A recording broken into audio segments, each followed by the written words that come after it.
Bienvenue sur GeoChoc. Aujourd'hui, plongeons au cœur des crises qui redéfinissent l'ordre mondial. La rivalité sino-américaine, la guerre en Ukraine et les tensions au Moyen-Orient. 3 foyers de conflit, un monde en mutation. Les relations sino-américaines sont au plus bas. En août 2023, les États-Unis ont enregistré une chute de 25% de leurs importations en provenance de Chine. Un signe clair de la volonté de Washington de diversifier ses chaînes d'approvisionnement face à la montée des tensions commerciales. Le président Trump a prolongé de 90 jours la trêve tarifaire avec Pékin, offrant un répit temporaire dans une guerre commerciale qui dure depuis des années.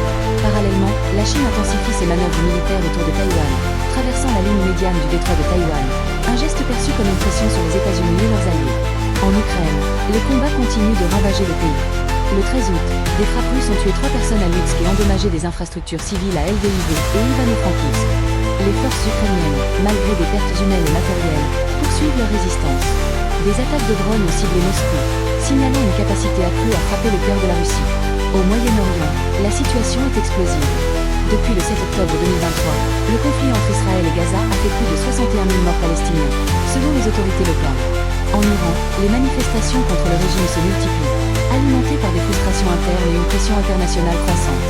Dans le détroit d'Ormuz, un carrefour stratégique pour le pétrole mondial, les tensions entre les États-Unis et l'Iran ont conduit à des avertissements pour les navires commerciaux, suite à des saisies de pétroliers par l'Iran. 3 foyers de crise, un monde en déséquilibre.